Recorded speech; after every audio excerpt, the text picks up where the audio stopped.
नमस्कार दोस्तों, आशा करता हूँ कि आप सभी अच्छे होंगे। आप सभी का केम वर्ड चैनल में हार्दिक स्वागत है।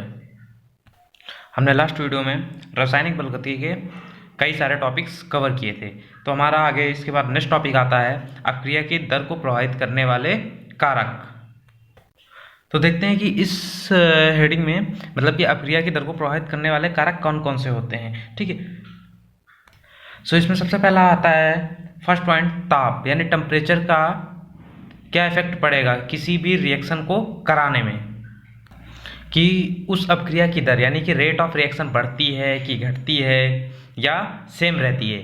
देखते हैं।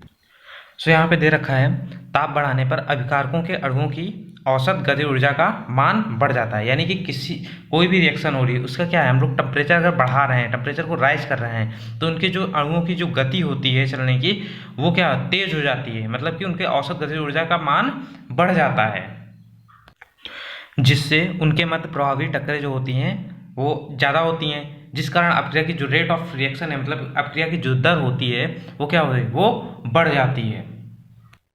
इसके बाद मेरा नेक्स्ट पॉइंट आता है यानी कि सांद्रता। इसको कम या ज़्यादा करने पर अपक्रिया की रेट ऑफ रिएक्शन मतलब अपक्रिया की दर पर क्या प्रभाव पड़ेगा। देखते हैं। एक निश्चित आयतन में अभिकारकों के अणुओं की जो सांद्रता बढ़ाने पर जो अभिकारकों के अणुओं की संख्या बढ़ जाती है, जिसके परिणाम स्वरूप टक्करें बढ़ जाती हैं और रेट ऑफ रिएक्शन यानी कि अपक्रिया की जो दर होती है वो बढ़ जाती है। इसके बाद हमारा नेक्स्ट कारक आता है दाब, यानी कि दाब का क्या प्रभाव पड़ता है किसी भी अपक्रिया को कराने पर। देखते हैं। दाब बढ़ाने पर अभिकारकों के अणु एक दूसरे के समीप यानी कि पास पास आ जाते हैं, जिससे कि उनके मध्य प्रभावी टक्कर होने की संभावना जो होती है वो बढ़ जाती है, जिससे अपक्रिया का जो वेग होता है यानी कि रेट ऑफ रिएक्शन वो बढ़ जाता है। इसके बाद हमारा अगला कारक आता है उत्प्रेरक। उत्प्रेरक का क्या प्रभाव पड़ता है किसी भी अपक्रिया को कराने पर। उत्प्रेरक अभिकारकों के सक्रियण ऊर्जा के मान को कम कर देते हैं, जिसके फलस्वरूप उत्प्रेरक के जो अणु होते हैं वो कम ऊर्जा पर ही सक्रिय हो जाते हैं, जिससे उनके मध्य टक्कर होने की जो संभावना होती है वो बढ़ जाती है, जिससे कि रेट ऑफ रिएक्शन यानी कि अपक्रिया की दर बढ़ जाती है। इसके बाद हमारा नेक्स्ट पॉइंट आता है पृष्ठ क्षेत्रफल का क्या प्रभाव पड़ता है किसी भी अपक्रिया को कराने पर। अभिकारकों के अणुओं का पृष्ठ क्षेत्रफल अधिक होने पर उनके मध्य प्रभावी टक्कर होने की जो संभावना होती है वो बढ़ जाती है, जिसके फलस्वरूप अपक्रिया की दर होती है वो बढ़ जाती है। तो ये थे हमारे अपक्रिया की दर को प्रभावित करने वाले कुछ कारक। इसके बाद हमारा नेक्स्ट टॉपिक आता है अपक्रिया की आणविकता यानी कि मॉलिक्यूलरिटी ऑफ रिएक्शन क्या होगा। देखते हैं। तो देखते हैं इसकी डेफिनेशन। अपक्रिया के वेग निर्धारण पद में भाग लेने वाले अभिकारकों के अणुओं की जो संख्या होती है वो अपक्रिया की आणविकता कहलाती है। आप लोगों को समझ में नहीं आया मुझे पता है, चलिए देखते हैं एग्जाम्पल के थ्रू एक। सो यहाँ पे फर्स्ट देखते हैं, यहाँ पे क्या लिखा हुआ है N2O4 गिव्स आउट 2NO2। ठीक है, तो यहाँ पे क्या लिखा हुआ था, अपक्रिया के वेग निर्धारण पद में, वेग निर्धारण पद यही है। ठीक है, अभिकारकों के अणुओं की संख्या, किसकी, अभिकारकों यानी कि रिएक्टेंट। ठीक है, तो हमारा रिएक्टेंट तो यही है ना, कितने अणुओं की संख्या, एक है ना, तो ये कौन सी अपक्रिया होगी, एकाणुक अपक्रिया। यहाँ पे क्या है N2 plus O2 gives out 2NO यानी कि द्वि अणु, मतलब यहाँ पे कितने मॉलिक्यूल हैं, यहाँ पे 2 मॉलिक्यूल हैं। ठीक है, तो यहाँ पे क्या रिएक्शन क्या होगी, द्वि अणु हो जाएगी। और यहाँ पे 2SO2 plus O2 gives out 2SO3 यानी कि यहाँ पे कितने हैं, 2 मॉलिक्यूल और यहाँ पर ऑक्सीजन का 1 मॉलिक्यूल, तो यहाँ पे क्या रिएक्शन हो जाएगी, त्रिअणुक रिएक्शन, यानी कि अपक्रिया की जो आणविकता हो जाएगी वो क्या है, 3 अणुक है। और इसके कई सारे एग्जाम्पल हैं, जैसे कि एक आणुक अपक्रिया यानी कि यूनिमोलिकुलर रिएक्शन का एक एग्जाम्पल है NH4NO2। ठीक है, तो इसमें क्या है, 1 मॉलिक्यूल है ना, यानी यूनिमोलिकुलर। ठीक है, किसमें ब्रेक हो रहा है, N2 प्लस 2HO। इधर आपको नहीं देखना है, यानी कि अपकारक यानी कि रिएक्टेंट में देखना है कि आपका क्या लिया गया है, कितने मॉलिक्यूल लिए गए। यहाँ पर 1 मॉलिक्यूल लिया गया है इसलिए ये यूनिमोलिकुलर। इसके बाद हमारा आता है बाइमोलिकुलर रिएक्शन यानी कि द्विअणुक अपक्रिया H2 प्लस I2। यहाँ पे कितने मॉलिक्यूल हैं, 2 मॉलिक्यूल हैं, तो गिव्स आउट 2HI। इस रिएक्शन को फोटोसिंथेसिस बोलते हैं। इसके बाद आपका आता है ट्राइमोलिकुलर रिएक्शन यानी कि त्रिअणुक अपक्रिया। ठीक है, तो यहाँ पे क्या है 2NO + O2। यहाँ पे मॉलिक्यूल NO के कितने मॉलिक्यूल हैं, वो 2, और यहाँ पे O2 का 1 मॉलिक्यूल। ठीक है, तो ये क्या बनाते हैं 2NO2। ठीक है, तो ये क्या है यहाँ पे 2 1 3 यानी कि ये कौन सी रिएक्शन है, ट्राइमोलिकुलर रिएक्शन है।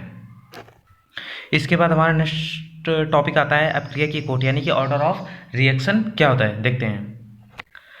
अपक्रिया के वेग निर्धारण पद में भाग लेने वाले अभिकारकों की सांद्रता के घातों के योग को अपक्रिया की कोटि कहते हैं यानी कि ऑर्डर ऑफ रिएक्शन कहते हैं।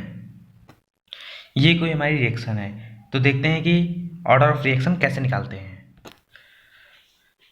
तब R प्रोपोर्शनल A की पावर A, B की पावर B। ठीक है, R इक्वल प्रोपोर्शनलिटी का साइन हटता है तो क्या आता है हमारा कांस्टेंट आता है, K हमारा एज अ कांस्टेंट है, तो K कैपिटल A की power small a capital B की पावर स्मॉल b। तो इसका ऑर्डर ऑफ रिएक्शन क्या होगा, यानी कि ठीक है क्या होगा, ये पावर क्या है A और इसकी पावर क्या है B, तो दोनों की क्या बोल रहा था, दोनों की पावर अभिकारकों की सांद्रता के घातों के योग को, अभिकारक के सांद्रता के घातों के योग को। ठीक है, तो घातों का योग क्या है A + B, तो यही हमारा क्या है ऑर्डर ऑफ रिएक्शन। अब ये कहाँ से आया है, तो इसको देखने के लिए आप हमारा नेक्स्ट वीडियो देख सकते हैं जिसमें कि मैंने आपको बता रखा है ये कहाँ से आया है, वेग के नियम में ये दे रखा है। इसके बाद हमारा नेक्स्ट टॉपिक आता है कोटि और आणविकता में अंतर। तो चलिए देखते हैं।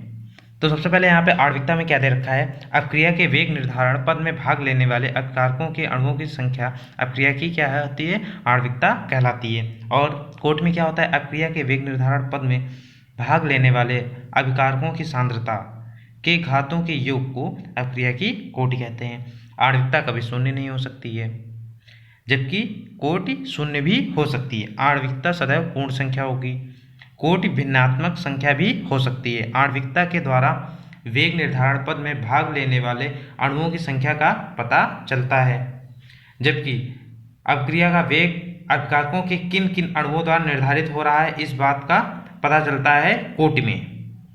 तो ये था कोटि और आणविकता में अंतर।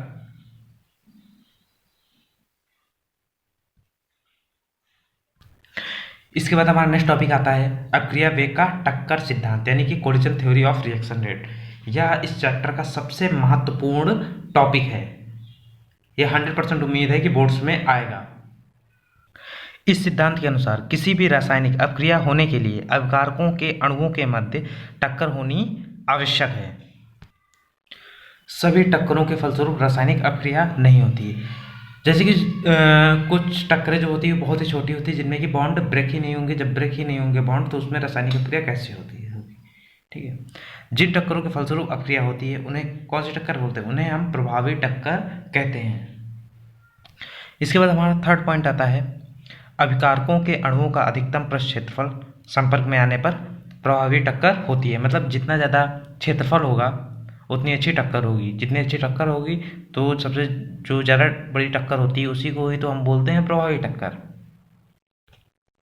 इसके बाद हमारा फोर्थ पॉइंट और इस टॉपिक का आखिरी पॉइंट आता है अभिकारकों के अणुओं में प्रभावी टक्कर करने के लिए ऊर्जा की न्यूनतम मात्रा से अधिक ऊर्जा का होना आवश्यक है, जिसे सक्रियण ऊर्जा कहते हैं, और ऐसे अणु को सक्रियण अणु कहते हैं। उम्मीद करता हूँ आज के सारे टॉपिक्स का एनालिसिस आपको अच्छे से समझ में आया होगा।